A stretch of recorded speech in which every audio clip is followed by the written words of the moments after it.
Right now, Tokyo is aggressively pushing an export deal that reverses decades of its own geopolitical strategy.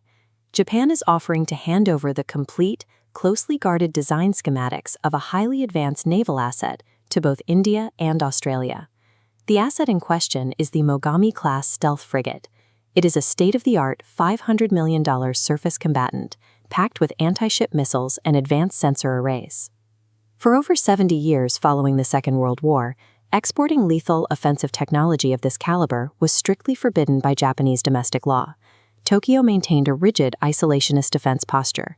You can trace that posture directly to this document, the Japanese Constitution. Under Article 9, the state formally renounced war and the maintenance of war potential. Exporting a fully armed stealth frigate marks a definitive departure from that long-held pacifist mandate. Yet Tokyo is already executing on this new reality. They recently secured a multi-billion-dollar agreement to supply a variant of these warships to the Royal Australian Navy. Now, Japan is extending the offer to New Delhi. They propose these identical stealth frigates be constructed within India's domestic shipyards, using Japanese blueprints. We often measure defense relationships through signed security pacts, memorandums of understanding, or the occasional joint naval exercise. But Tokyo's objective here is far more tangible. Standardizing the actual steel and circuitry of Allied fleets solves the most critical vulnerability in modern naval warfare, the collapse of logistics. By distributing the identical Mogami platform to New Delhi and Canberra, Japan is attempting to architect a physical, hardware-linked defense triangle spanning the Indo-Pacific. Tokyo is architecting a structural blueprint for a self-sustaining regional front, ensuring Allied fleets can survive a multi-year conflict without total reliance on the United States. Geopolitical analysts across the Indo-Pacific share a unified baseline assumption. If a major regional power initiates hostilities, the conflict will not be resolved in a matter of weeks. Recent conflicts on the Eurasian continent prove that industrialized warfare inevitably devolves into grueling, multi-year wars of attrition, exhausting material faster than produced. Apply that timeline to the Indo-Pacific, and you introduce a massive geographic constraint. Ocean warfare is defined by operational range, and the Pacific is unforgivingly large. This satellite view reveals the Strait of Malacca, one of the region's critical choke points. Control over narrow corridors like this and the vast open waters of the South China Sea will dictate exactly where fleets can move and resupply. Right now, nations opposing regional expansionism operate what we can call a fragmented fleet. India, Japan, and Australia all sail highly capable but completely bespoke, incompatible naval platforms. Visualizing a fragmented fleet's nightmare, an Indian frigate damaged in the Sea of Japan must navigate all the way to Mumbai for bespoke repairs, removing it from combat for months. An Australian frigate faces the exact same problem, tethered to an isolated, thousands of miles long supply chain. In a fragmented alliance, the tyranny of distance and incompatible supply chains will degrade Allied naval endurance long before a decisive battle is even fought. Japan's countermeasure to this logistical attrition is hardware standardization via the Mogami-Class platform. The Mogami platform is designed specifically for this environment. At $500 million a unit, it offers an optimal balance of advanced stealth capabilities, localized air defense, and anti-submarine warfare. This schematic reveals standardization in practice. Built on interchangeable modular components, radar arrays and munitions become entirely universal. Applied regionally, identical Mogami hulls fly flags of India, Japan, and Australia.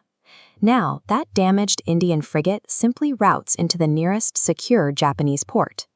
Because the ships share a precise structural design, Japanese dry docks possess the exact tooling required. The vessel is instantly restocked with locally manufactured, fully compatible Japanese anti-ship missiles and torpedoes. Look at the sheer industrial scale of this Japanese shipyard. A shared maintenance loop requires massive port infrastructure capable of servicing high volumes of heavy tonnage on demand. Compare that efficient port turnaround to this operation, traditional replenishment at sea. Supplying bespoke ships in open water is slow, highly dangerous, and leaves both vessels incredibly vulnerable to submarine attack. By turning every Allied naval base into a forward operating hub, hardware standardization alters the core calculus of naval endurance in a long war. Historically, Japan and Australia have kept their defense networks largely separate. Why are they rushing to physically integrate their fleets now? A shifting political climate in the United States has introduced deep strategic uncertainty, acting as the primary driver for this integration. Specific U.S. administrations have openly voiced skepticism regarding the value of foreign alliances, publicly questioning whether American forces should be obligated to defend Allied territory thousands of miles away. For Tokyo, that rhetoric introduces existential uncertainty. Japanese defense planners calculate that if hostilities erupt, they cannot bet their sovereign survival on the guarantee that a distant U.S. carrier strike group will arrive in time, or in sufficient numbers. For decades, Pacific security relied on a hub-and-spoke model. The U.S. was the central hub, and nations like Japan and Australia were the spokes. The Allies connected directly to Washington, but rarely to each other. This network map shows the old dynamic, the U.S. providing the central backbone, while regional actors operate in isolation. Now watch the hub fade.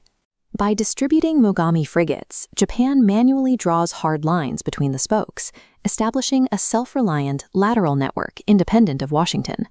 Tokyo recognizes that relying entirely on an unpredictable hegemon is a strategic liability. A highly integrated, localized front must have the hardware to hold the line before U.S. forces even decide to cross the Pacific. However, architecting this network comes with intense friction. The hesitation from New Delhi centers entirely on the details of the technology transfer. Historically, Japan does not transfer completely unrestricted intellectual property. Building the ships in India is one thing, but maintaining the proprietary radar and weapon systems permanently tethers the Indian Navy to Japanese supply chains. Visualize India's dilemma. The Mogami model offers immediate allied interoperability, but costs $500 million and creates external dependency. The sovereign model offers total domestic control at $300 million, but in a regional war, that bespoke ship remains logistically isolated. There is also a geographic mismatch. A heavily armed stealth frigate optimized to counter sophisticated naval threats in the Pacific might overserve an Indian Navy whose primary daily concerns are localized border tensions and securing the immediate Indian Ocean. True interoperability demands a sacrifice. To plug into a regional defense architecture, a nation has to willingly surrender a degree of its sovereign manufacturing independence.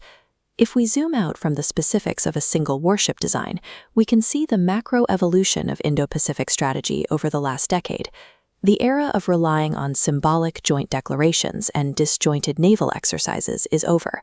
Defense planners now calculate that physical, hardware-level integration is the only viable deterrent capable of matching the scale of a major regional adversary. This is the architecture Tokyo is trying to build, a living, interconnected logistics web acting as a single contiguous system spanning the entire ocean. The grim reality of a long war demands a level of material endurance that no single Indo-Pacific nation currently possesses alone. Against the massive industrial capacity of a synchronized rival, a fragmented fleet isolated by its own bespoke supply chains will simply run out of resources. This forces a stark choice upon regional powers over the coming decade. When the next conflict inevitably stretches into years, will nations prioritize the logistical survival of a shared allied fleet or the sovereign pride of their own independent defense industries?